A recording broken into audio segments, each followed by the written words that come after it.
afternoon. My name is Joseph Hurtado, and I am accompanied by Dr. Austin Robbie, Christy Kryzak, Ed Niebling, and Sharon Sparrow to interview veteran Joseph Allen Baer. Today is June 22nd, 2017, and the interview is taking place at Ave Maria School of Law in Naples, Florida. How are you today? I'm well, thank you. Wonderful. First, I'd like to ask a few biographical details about yourself. Okay. Where and when were you born? I was born February 12th, 1969 in Concord, North Carolina. My family lived in Kannapolis, where my mom still lives, but that's where I'm from. My mom, Arlene Baer, my dad, Iron, had 6 kids, including me. I was the youngest, so I have 4 sisters and a brother, and they all live still pretty much around that area. I'm the only one that's really gone away. But. All right. Could you tell me a little bit about your parents' occupation? Well, my dad had been in the Army himself before I was born. I never really knew of that time. But my dad had various occupations throughout his life, but most of my life, he worked in a textile mill, as did my mom. It was kind of the industry of the area, and did that until he had a stroke and wasn't able to work anymore. So. Okay. You mentioned a few of your siblings. Could you tell me their names and genders, and if any of them served in the military? Well, none of them served in the military. All right. Like I said, I have 4 sisters: Teresa, June, Tina, and Lori, and my brother Kenny. And like I said, they're all older than me. They all still live in that area, and none of them ever served in the military. So. All right. What were you doing before you entered the service? Well, I actually enlisted in the Army between my junior and senior year in high school. So my whole senior year of high school, I was on delayed entry. I knew that I was going in the Army and what day I was leaving for basic training and what my job was going to be in the Army and so on and so forth. So I left for basic training 19 days after my high school graduation. So.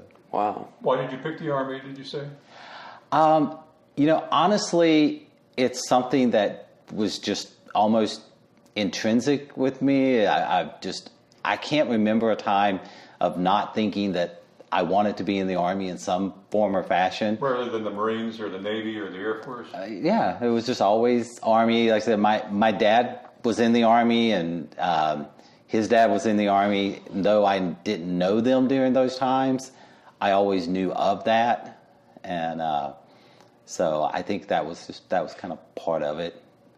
So I always say, trace our service in the Army all the way back at least to the Civil War. Really?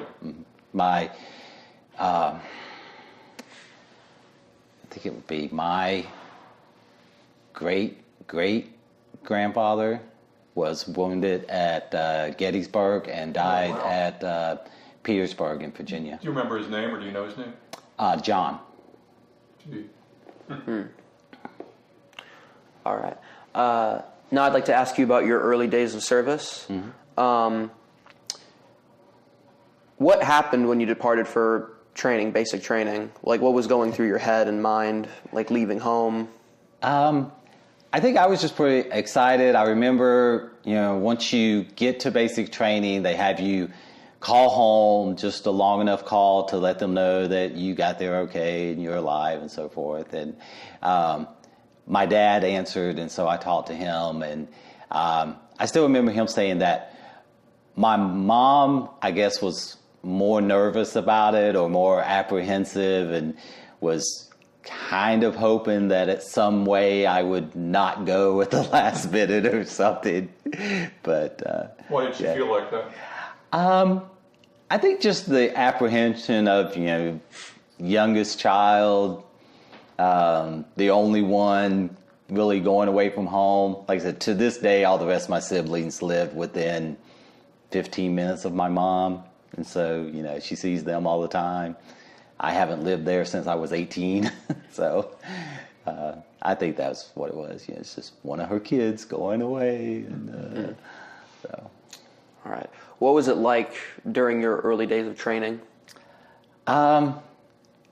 Well, training was, to me, it wasn't, the hell that, some people, it's awful, da, da, da. It was challenging, but, as an 18-year-old, never really been away from home before, I think there was almost kind of like a sense of adventure to it. For whatever reason, I don't know if they just put people together alphabetically or something, but it seemed like my squad, all of our last names started with B, so we were like, the Killer Bees and all this silly stuff that you do when you're 18. But I would just say it was fun. It was adventurous. So. All right. Do you recall any instructors? If so, what were their names and what were they like? Yes, I will go to my grave saying that every soldier remembers their basic training drill sergeant, and mine was Drill Sergeant Diaz. I would say all 5 foot of fury. Little short guy, but I never would have thought that someone that small could yell so loud.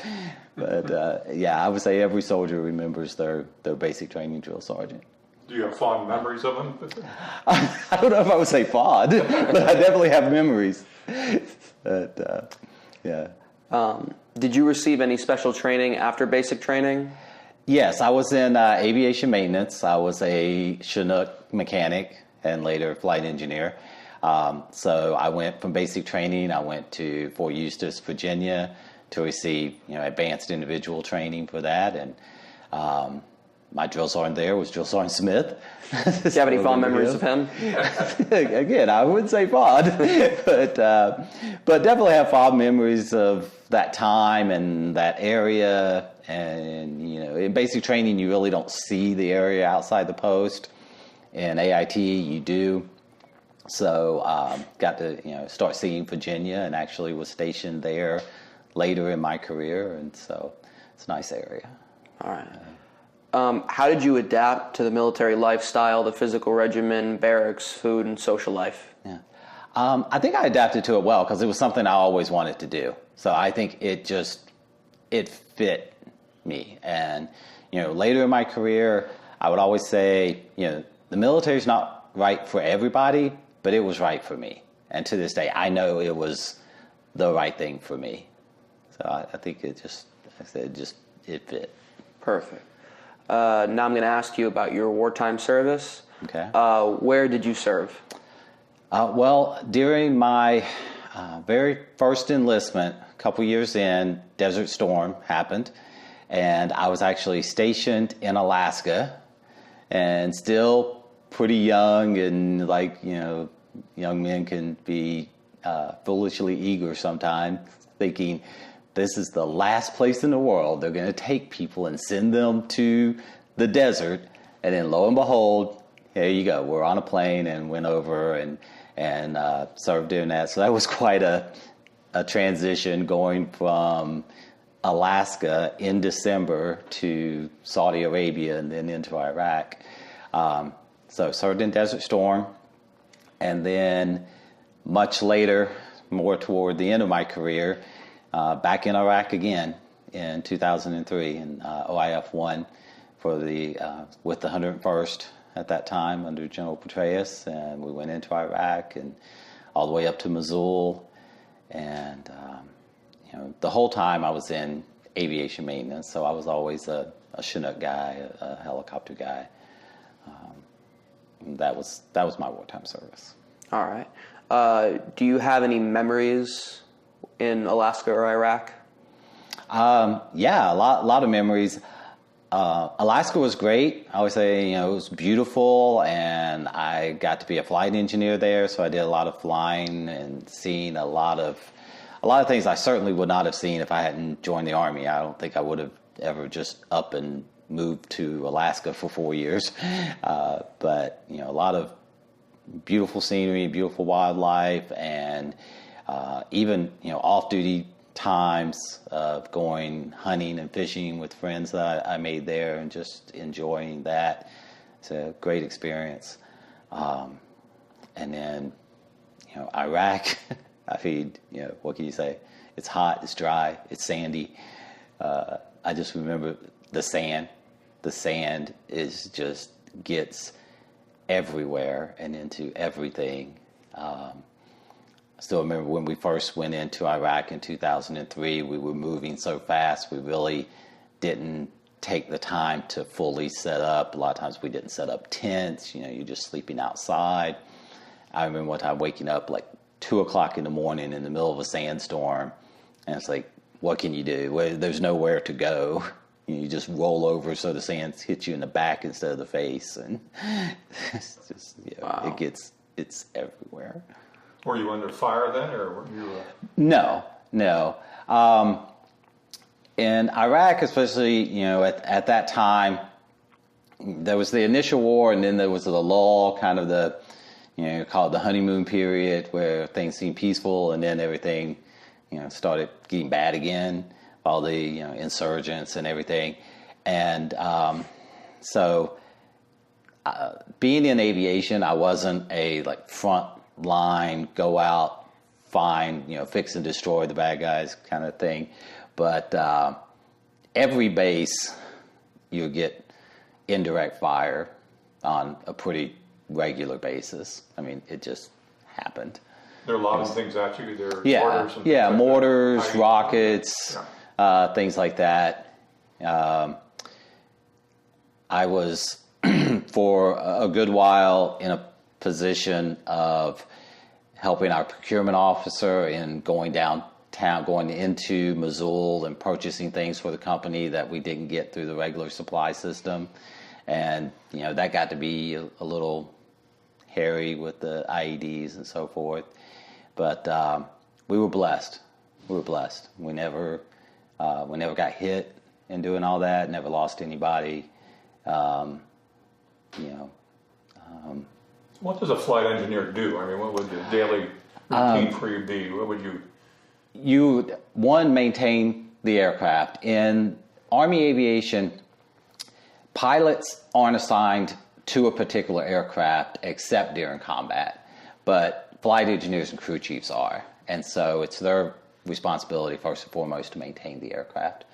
And then when you have a mission that your aircraft is assigned to, you go on the mission, you're part of the flight crew, you're responsible for loading and offloading in the Chinook world, loading and offloading of cargo, troops, passenger briefings, clearing the aircraft during flight because the pilots have a somewhat limited view.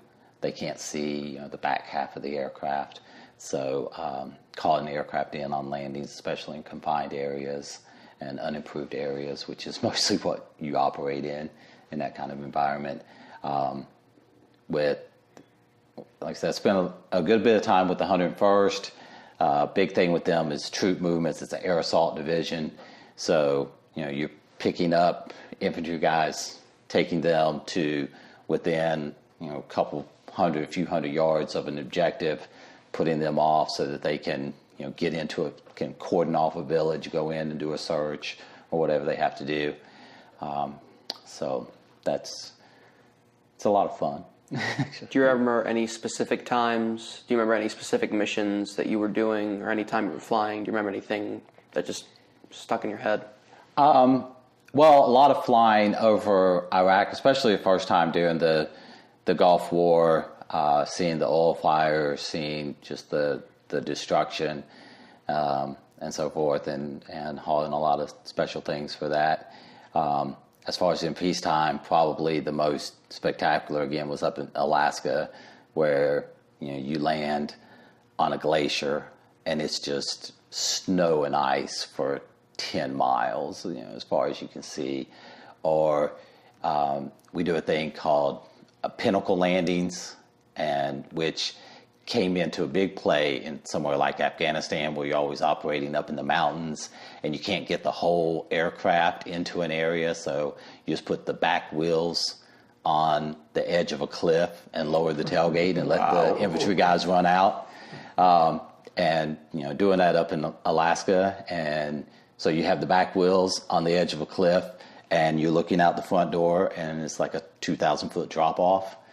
So like I said, it's pretty spectacular. Did the sand cause particular problems that you had to deal with on a daily basis in Iraq? Absolutely. It's like sandpaper on every moving part. On the aircraft, it wreaks havoc on the engines. We're talking about turbine engines. So as they're sucking in air, they're sucking in this superfine sand, and it just grinds down the blade. So, an engine that would typically last, 2,000 flight hours without even thinking of being looked at, maybe goes 500 before you have to replace it. We go through engines like crazy. A lot of other moving parts, slider shafts, sand gets in between, gets in bearings, gets in everything. So it just really, like I said, it's like sandpaper to every moving part, wears a lot of things out. Do you know if there was any design modifications made on these aircraft to accommodate the sand in the future? They, during Desert Storm, they tried a few different things to varying success, partly because some of the things that they tried, while, would keep out the sand, also hampered the performance because they like extra filters over the intakes of the engine and so forth. It caught some of the sand, but it also reduced the airflow, which reduces horsepower and so forth. They did later come out with what's called a debris deflector, which swirled the air before it ever went in the engine and tried to send some of that out to the sides. So I think they did get it better. I don't think you ever really alleviate it, something like that. So. Back to when you were talking about flying over and seeing all the destruction and stuff, how'd that make you feel? I guess, glad to be on our side, for one. True. And just thankful that, it's bad, but that's just part of it. And sometimes the worse that it is for a short time makes it get over faster, basically, rather than getting into a drawn out situation where it's just kind of back and forth, and because sides are balanced or like they were in World War I, or you just can't close the deal like in Vietnam, it's better to just get it over with. Okay. What kind of friendships or camaraderie did you make over there? I was thinking about one of my friends, a guy named Chuck Silver. It's like we were platoon sergeants together, and we kind of ended up being first sergeants in the same battalion at the same time. And I thought about him the other day when it was storming. Somebody said something about the lightning, because I remember Chuck was struck by lightning 3 times. What?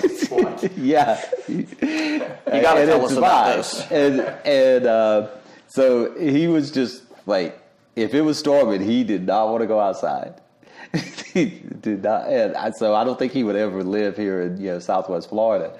But I thought about him the other day when it was storming. It's like, yeah, Chuck would like this. I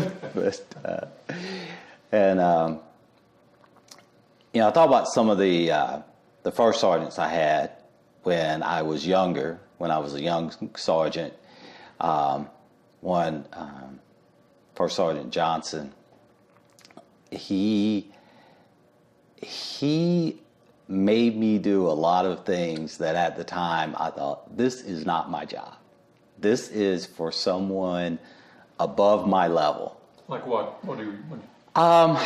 Like making me the convoy commander for our company when all the other companies, their first sergeant was the convoy commander.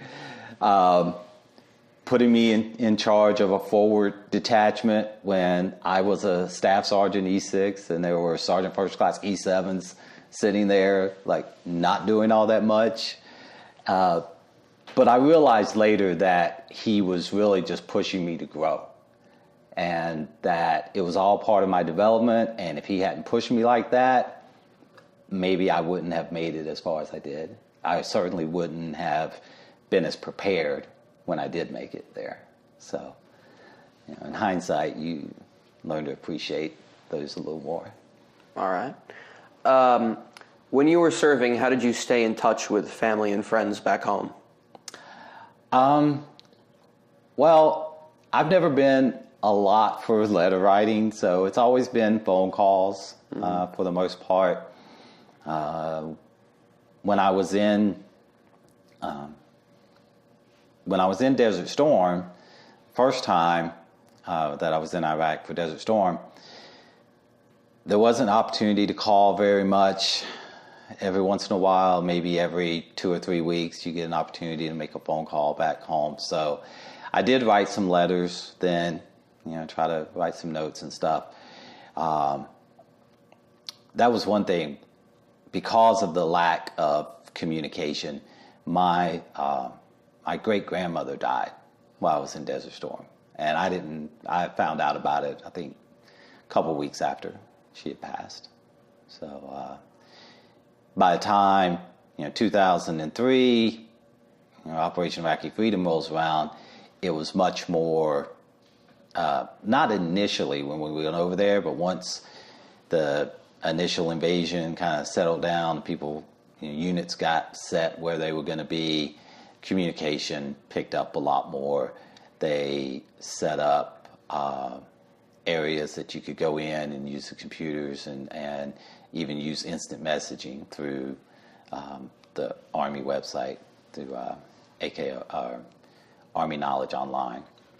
But that presented its own challenges because you're sitting there, IMing with a member of your family back home, whether it's at that time, it was my now wife, we were engaged at the time, and the mortars start coming in and you're just like, oh, incoming, gotta go, and run for the bunkers. And so, that's the last thing they get coming across their screen is, incoming, gotta go. I'm sure that was, maybe in hindsight, that wasn't the best, but wow.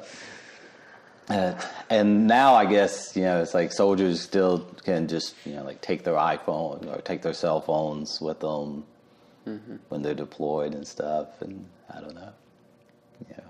I guess I'm a little too old for that. I still think that's a little crazy, but. All right. Now you talked about in Alaska how you went out with friends hunting, In Iraq, what did you do for recreation? There wasn't a lot of recreation, at least from my, my position and my company. We were busy. We were busy. There wasn't really recreation. I guess, maybe the closest thing I mentioned before about going into Mosul, which, today people have probably seen on the news and, being overrun by ISIS and so forth. But, Mosul was a modern city, and but it was very segregated, which was kind of interesting. There were like Muslim neighborhoods and Kurdish neighborhoods. And in one of the Kurdish neighborhoods, there was a Pizza Hut. So we would often go by the Pizza Hut, get a pizza, get a little, and there were some kids that would come out and want to play. And I think I still have a picture of like playing soccer in the street with some of the kids there. That was probably like the closest. What were the people like? Did you interact with them? I did quite a bit, and most of them were very nice. When we first got into Iraq, you could tell that the people were pretty impoverished, especially in southern Iraq. They had suffered a lot between the time of the Gulf War and Iraqi freedom. They had suffered a lot. And so there was begging. There were kids begging for water, for food. And when we got more north, it seemed like people were doing better. there's always people who want to sell you stuff, want to sell you everything, want to sell you cigarettes, want to sell you DVDs, want to sell you whatever. You know, but most of them were nice. Some of them were, you know, just curious, you know, ask questions, you know, want to see your vehicle, want to see, you know, your equipment and stuff, you know, just curious, as I think, you know, anybody would be. Did they look like they resented you, or? Not for the most part. Not for the most part. Every once in a while, I remember riding through one area, and some guy yelled, "Yankee, go home!" One of the guys in the truck was like, "I'd love to go home, buddy." But like I said, you know, every once in a while you get like a hard look or something. Yeah, because there's, you know, there were people there that suffered, you know, that, you know, I don't know, maybe they had friends or family, you know, in the Iraqi military that, you know, maybe even got killed, or who knows. But for the most part, I said nice, curious. Okay. Now I'd like to talk to you about the war's end and you coming home. Where were you when the war ended? Well, yeah, that's a good question. I mean, if you're thinking about Iraqi freedom, I mean, when would you even say that it ended? But while I was there, they started the process of allowing people to come home for R&R for like 2 weeks, and being in, you know, a little higher up position, we all put our turn off and let the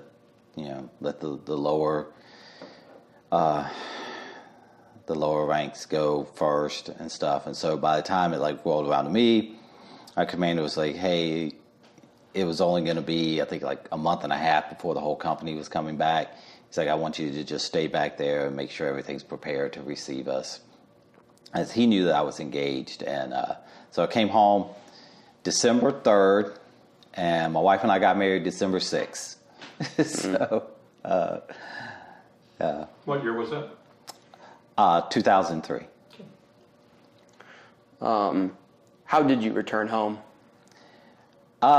Just MAC flight from, trying to remember exactly, you know, military flight, I think probably C-130 out of Mosul down to Kuwait, and then military chartered, basically civilian 747 out of Kuwait back to, I think I initially came into Philadelphia, because people were coming into either Philadelphia or Atlanta.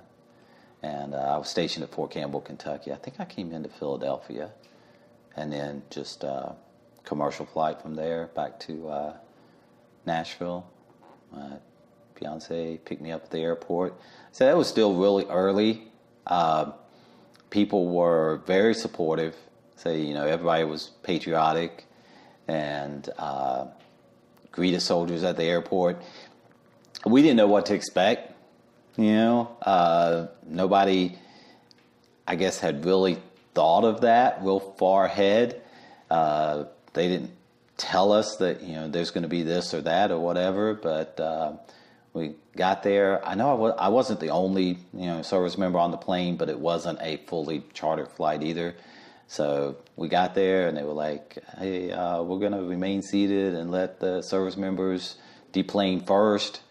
And we went off, and, you know, there was people with flags and cheering and waving, and that was great. But I think I was more interested in just getting past all of them and finding my wife. So it was good. It was good that everybody was supportive. Definitely appreciate that. How were you received by your friends and family? Great. I mean, you know, with Desert Storm, when Desert Storm was over, and those of us from Alaska, out of our division, it was a pretty small group that actually got sent to Desert Storm. So when we went back, we were, in the minority that had gone. Most people in that division had not been sent to Desert Storm. Between Enduring Freedom, which was Afghanistan, and Iraqi Freedom, it's like everybody had gone. So it was like, okay, we were there, now we're back here, it's back to work. And it was, just, and everything turned around knowing that, the next time's coming again. Everybody's on a rotation, and, you're going to get everything cleaned up, revamped, reset, and just ready to go again. All right. How did you readjust to civilian life? I think I adjusted well. It was a big change. Like I said, I got married 3 days after I got back, so it wasn't like everything that I left I went right back to. I mean, you're not old enough to know yet, but they can all tell you getting change is a big life-changing event in and of itself. So, but I think I adjusted well. The one thing that I noticed, I came home in December, noticed the first time that New Year's, and which was my reaction to fireworks.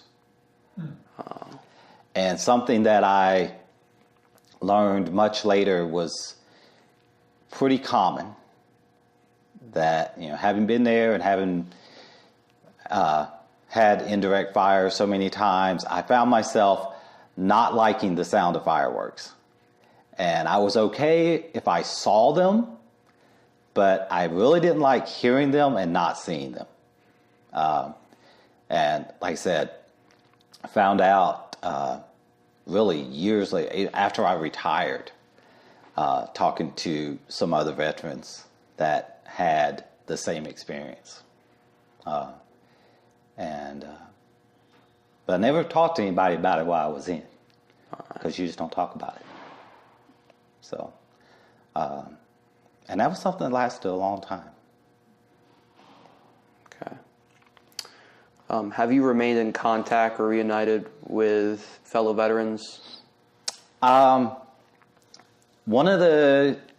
guy that was one of my platoon sergeants when I was in Germany, I saw him after he had retired just a couple months before me, and when I retired and was moving down here, I stopped by and saw him for a little bit. After I retired out of the Army, I taught JROTC for about 6.5 years, and so I worked with other veterans there. Where'd you teach? And here in Florida, up in Lehigh. My wife's family is from Naples, and so we moved here, and then I found the job. But so it was more those guys I didn't serve with any of them, but we mostly served like at the same time. And it's like my direct boss when I was there, we had both been in the 101st at the same time, just, in different battalions, and never saw each other, but we're in the same areas a lot. And so, knew a lot of the same stories, basically, from different perspectives. Whenever you meet a vet, there's kind of a connection. There's some guys at church that are veterans that there's just kind of a connection there. And some of them are some of the ones that I said, found out later that they had that same experience, that same kind of feeling that I did. And, yeah. All right. Are you a member of any veteran organizations? If so, which? No, I'm really not. No. All right.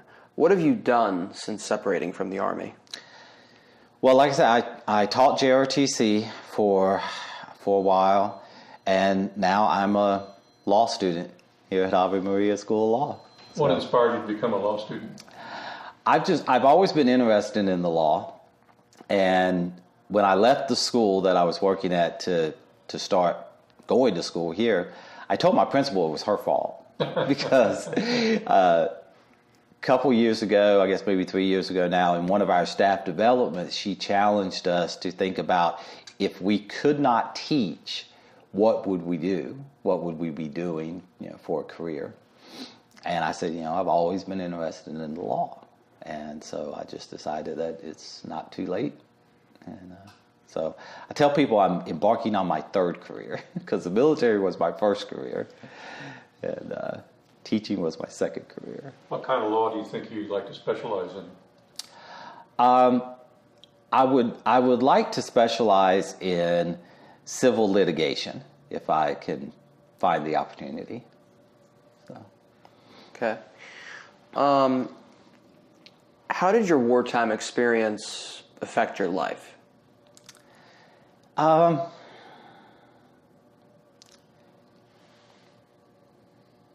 think you realize, maybe as you get older, as you get further away from it, that maybe you realize that it affected you when maybe at the time you don't think that it did. Including, like I was saying earlier, with the fireworks and just being kind of edgy about that. And but I think more importantly and more immediately is it gives you somewhat of an appreciation and an understanding that it ain't that big a deal. Mm-hmm. I used to tell people for a long time after we come back, and I'll still say it once in a while, people be like, how's it going? Like, still getting paid, not getting shot at. It's a good day. I mean, everything else is gravy. You get past that. That's true. What are some life lessons you've learned from the military? I think the military really reinforced a lot of what my parents instilled. I was a drill sergeant for 3 years, and I was an instructor for 3 years on top of that. So I spent a little over 6 years of my military career working with 18 to 19-year-old new soldiers. And then I spent almost 7 years working with high school students. And especially with the new soldiers, I always said, by the time they get there, they pretty much are what they're going to be. Mm-hmm. Your worldview and your character is pretty much set from your family, or we're all a product of our environment. So I think the Army kind of reinforced a lot of what my parents had instilled as far as a work ethic and a dedication and an integrity. So I think it was really that. I think the biggest thing that it maybe changed in me or opened up to me what wasn't there before is just opening up my exposure to the world and to people that are way different than me. Because like I said, my parents, my dad passed away a couple of years ago. So until the day he died, and my mom still lives in the house that they lived in when I was born. So, I came from that little small area. And the Army is probably the most diverse organization in the world, and so that was a good thing. It was a good thing for me. It was definitely good to realize that not everybody thinks like you, not everybody comes from the same kind of background as you, and that can be really good, that could be really bad, but it just is the way that it is. And there's all kind of people, and it's good to see them and see different cultures. Like I said, I definitely saw a lot of places that I would have never seen. I would have never probably gone to Alaska. I would have never gone to Korea or Germany or Saudi Arabia, Kuwait, or Iraq. But Yeah, so it just really exposed me to a lot of the world, and appreciation for things, understanding that what a lot of people think are really big deals really aren't that bad. So we're certainly blessed. How has your military service impacted your feelings about Desert Storm, Iraqi freedom, or the military in general? Well, one thing I would say to anyone is, whether you support the policy or not, support the soldier. Because the soldier's not making the policy decision. And, a lot of the stuff that has been done, needed to be done. There's a lot of bad people in the world. And, sometimes they got to be dealt with. However, that has to be done. Would you like to leave a message for future generations who will see this interview? Well, like I said, whether you support the current administration or the current policies or whatever, support the soldiers. And when you see soldiers that have been in combat, realize, like I said, we're all a product of our environment and our background, and that's part of their background. And it's way different than the vast majority of our society. Vast majority of our society never serves in the military. And, even a subset of that serves in combat. And so, whether that person was an infantryman on the front lines or in some level of a support role, there's definitely a difference there. Okay? And it doesn't make everyone who's been through that a superhero. And it doesn't make everyone who's been through that some kind of crazy demon that's going to flip out. Mm-hmm. But it's definitely something that, like I said earlier, you may find that it affects you more than you realized. Okay. Mm-hmm. Is there anything you feel like we haven't discussed or that should be included in this interview?